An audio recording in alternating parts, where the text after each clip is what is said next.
much, gentlemen. And can I just start by saying 5 more games of that? Yes, please. Another game would have been great. When we paused, I was like, maybe they get a remake. Is anyone even mad? Yeah. If this doesn't get you excited about the bracket stages and particularly this matchup, I don't know what will. Let's try and let's get working through this because there was so much that was happening throughout this game. I mean, we start off with just the fact that these two teams did go to certain types of play styles. You're looking for Mlxg on Lucian, looking to make a play. On the flip side, you've got Faker on Lulu, going back to what SKT does so well, putting Lulu behind Bang.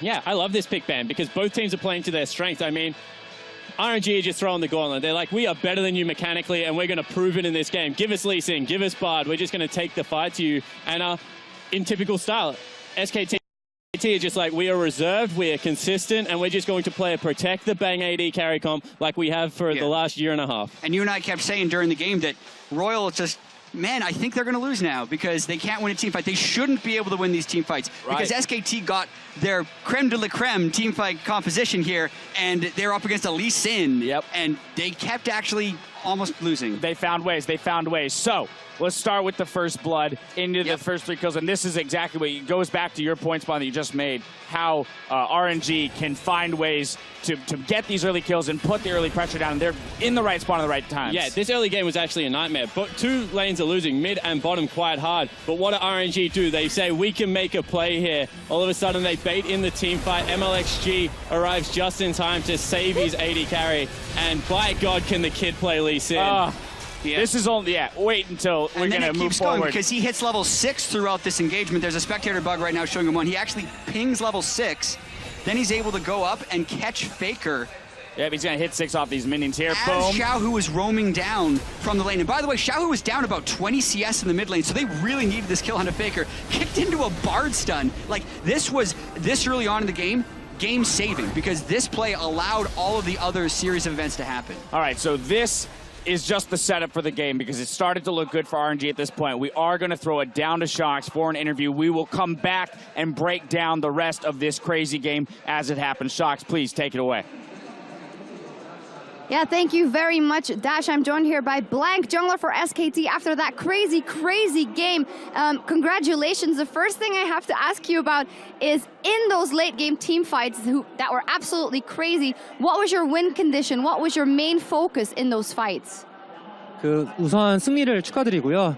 이제 후반 한타 때 정말 엄청나게 치열한 한타가 계속 벌어졌었는데 그때 SKT1 팀의 한타를 설계한 게 어떻게 설계하려고 했었는지 승부 포인트 어땠었는지 말씀해 주세요. 그때 라이즈랑 시비르 풀체크가 제일 중요했고요. 만약에 라이즈랑 시비르가 풀이 없다면 마오카이 뒤텔로 트런들 기둥이랑 이니시를 확 걸면서 딜러진으로 걸면서 한타를 계속 설계했던 것 같아요. So we were focusing on checking whether Ryze or Sivir had flash or not. And when they didn't have flash, we would have Maokai teleport backwards and then start the fight with either Maokai or Trundle's like that skill, you know, that wall skill. Yeah. The pillar? Yeah. the pillar, yeah. And so yeah, we were just focusing on whether Sivir or Ryze had flash or not, and if not, just initiate the fight. Sounds simple enough, but not as easy in practice.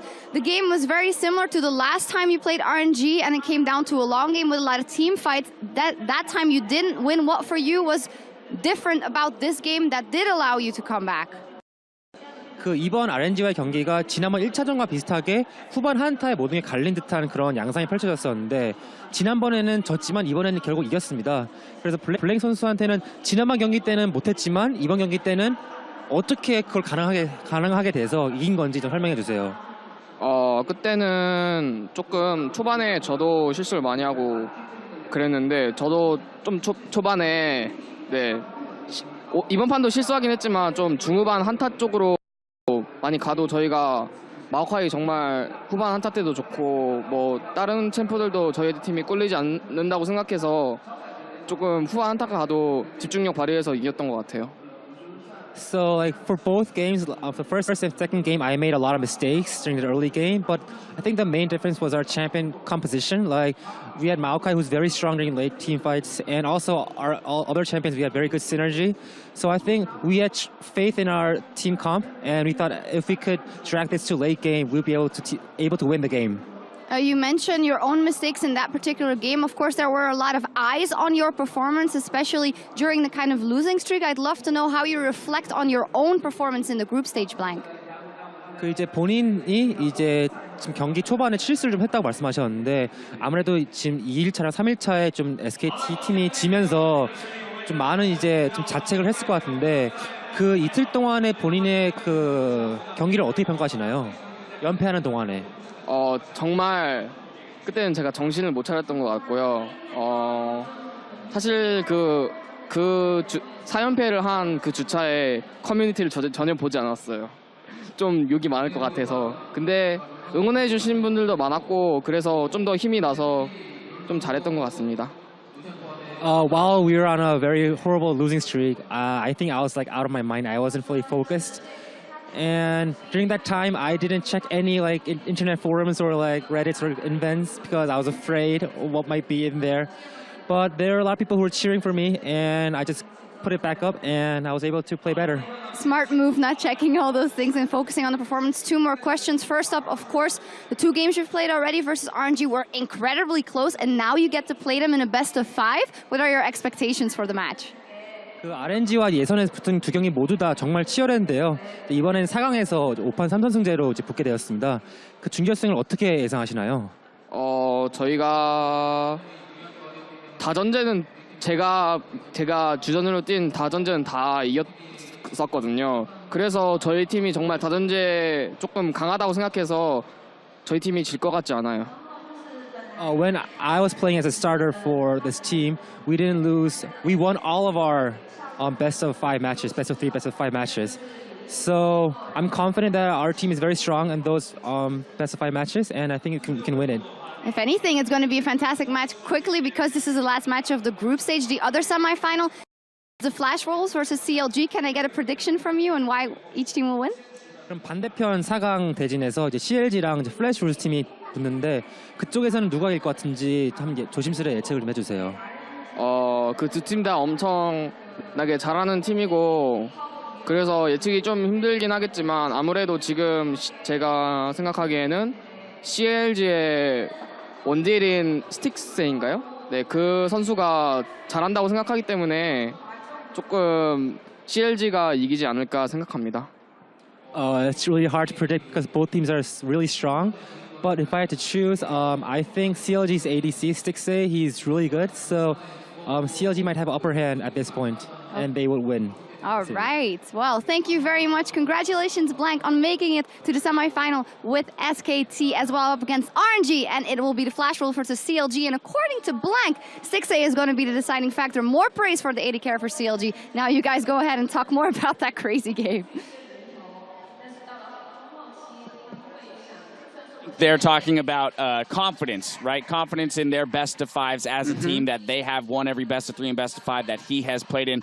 Well, confidence, more of that's going to come from winning this game over RNG, the team that you're going to have to win this best of 5 to move along in the playoff series. And I think the way they went back on a team composition that was very successful for them in the LCK, rather than the team composition they played at the start of the day that had a Soraka support, that actually, even though they had a convincing win, wasn't as convincing for me for their chances in a best of 5. But when they can win and play well, playing their style that they've played all year, that's more promising for them in the bracket stage. Well, let's talk about something quickly. You have the best assassin player of all time in the mid lane, and you say, you are that good that you can play utility around a superstar AD carry, and we're going to out-team fight a team-fighting team that I have not seen the likes of, ever in League of Legends. That was honestly a beautiful performance from SKT's entire team.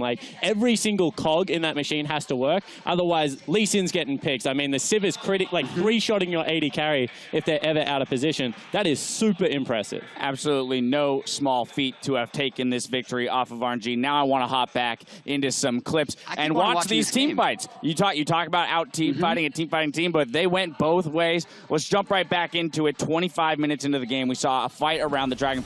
This one does go in the way of SKT, but it was close. I thought this was the last team fight we were going to have, because 25 minutes is generally when Lee Sin and comp start falling off, but SKT are able to pick this one up. Yeah, and when the initiation wasn't clean for RNG, this is what looked tragic. They couldn't quite kill Bang with all the damage they threw at him. Oh. Look at how low he gets. But when that didn't happen and RNG pretty much all died for this fight, I believe Baker died at the very end, it felt like, oh, okay, they have the death ball composition with Lucian now. It's over, but that actually wasn't the case. No, not at all. But this, this Lupa fight was a here, monster in this entire game. He really was. He really was picking up an extra kill here and managing to get out on the back end of it, of all things. It was some great Ekko plays we saw as well. And we don't have a replay of this, but we saw that one situation where he almost got caught out in the mid lane. And he used his ultimate back into a Bard ult, into a parallel convergence to get out and live while the rest of the team took the Dragon. I mean, just wildly impressive individual play from that player. Yeah, and the funny thing is people never used to rate Lupa. Like, oh, he's just a team fighting player. They tell him what to do. He's got no individual talent. He did team fight well this game. Although, you know what's really funny? What? What's really funny? He died to the turret before that. That was so painful to watch. I wonder if the experience that Bang got, because Bang got credit for that kill, was enough to keep him alive in that fight. It could have happened. We will go back and watch that tonight, I'm sure. We'll ruminate over it. Now let's fast forward. Let's move ahead, because this is where things kind of swing back into RNG's favor. In the mid lane, a fight, plus the Baron on the back end of this one. Yeah, and let's just see exactly what we're talking about here, because this fight was amazing to me. Like, Bang is just playing this so well, but Lupa dives onto him. And honestly, that zone created from the Focus on Bang in the back, because I was expecting him to kind of wreck this fight, especially when you consider that Wuxx wasn't really in the mess of things, but... Looper, the one-man front line, like zoning, it's just incredible control of the fight. Yeah, like, essentially the Bard ultimate into the Ekko stun is what bought them a front line, right? That they didn't necessarily, that SKT would have greatly outclassed them in, and it allowed Wuxx safety in the back of the fight to get all of his damage out. So the way I think about it, right, is Lucian actually hits the closest target, and with that zone in front of him of the Bard ult versus the parallel convergence, he can't hit anyone. Whereas Sivir hits the nearest target, and then it hits the back line, which is why we value Ricochet so high in this team fight. So even though there's a big zone for both of the AD carries, one of them can hit no one for like 3 seconds, and Wuxx can just lay into Duke, and it chunks out everyone else still. Yeah, and when these fights have like really long sustained damage, a lot of times the Lucian and Lulu comps just work because, oh, you can't burst a Lucian. Lucian kills you so quickly. But they had enough sustained damage that they were able to kind of cycle through the Lulu shields and still win the fights. Right, so at this point, RNG've got the Baron. They managed to get an inhibitor. Things are starting to look like maybe we can close it out, but we know we're still gonna have to fight SKT at least one more time. They end up having to fight him a couple more times. Let's take a look at the very, very final fight here that SKT manages to pick up the victory off of. Oh boy, trying to pull back in my memory what the critical moments for this one were, because Wuxx almost manages to carry this fight, but the big thing is RNG doesn't get the right zones in this one, and Bang is actually able to do a bunch of damage on its side of the fight. I think that's the biggest difference. Yeah, it certainly is. Bang gets good positioning. And another flash in by Wuxx. Yeah. Wuxx is like playing an assassin kind of role, and people are just flashing away from him everywhere. Mlxg, Looper and Wuxx, live through the entirety of this. Actually even get a couple of kills for them himself, I think, on the back end, but it's just not enough. The margin of error on this fight is so slim. If Ekko would have landed a few more shots, if Lee Sin kick would have hit a few more people, those people that walked away from Wuxx with one hit left would have been an ace on the other side. But because SKT was able to outplay that final fight, they win the game. And my praise of the SKT lineup the whole time, like we took it back because they weren't burning summoner spells, but Bang, as soon as he sees Wuxx flashes as well, because he gets an auto attack, ricochet reset that crits both times, and would have killed him if one more auto attack comes through. So once again, you just got to credit the SKT lineup. In these high pressure situations, they generally do not make the mistakes that cost you games. All right, so we've worked our way through this best of one game. Now let's imagine, we don't have to imagine the world. We are living in the world where we're going to get a best of 5 of these same two teams. Yep, I can't wait. I mean, looking ahead though, we imagined that both these teams would try hard. And that's exactly what they did in this situation, Jat. So coming away from this game, what new information, if any, have we learned from this game moving ahead to that best of 5? I learned that if RNG gets to late game team fights with an inferior composition, they can match SKT. So if they prioritize their drafts more heavily around just getting to team fights, that, I think, is their window to beat SKT in, because they went for the early game, it got neutralized by SKT, and then they still almost won. So I think they would kind of drop the target bans on Wolf, then just put both supports on big team fighting supports, both junglers on team fighting junglers, and just go for it. Yeah, I think that what I've learned is that someone has to throw a curveball, because both of these games have gone to 55 minutes, and even though SKT won one and RNG won the other, neither team was very solid in their victory as much as you want to talk about it. So someone has to, at least for one of these games, say, let's go early game, or, you know, let's play a siege comp, because playing 5v5 team fighting comps at 55 minutes are way too close to call. And there's also the X factor that SKT, the longer the tournament goes on, the better they get throughout history. So even though they are the number 4 seed, I don't even think they're the underdog coming into the matchup. Yeah, I mean, this game was close, but you bring up a good point. Let's remember the first game between these two teams was close as well. So I am more than excited to see them play.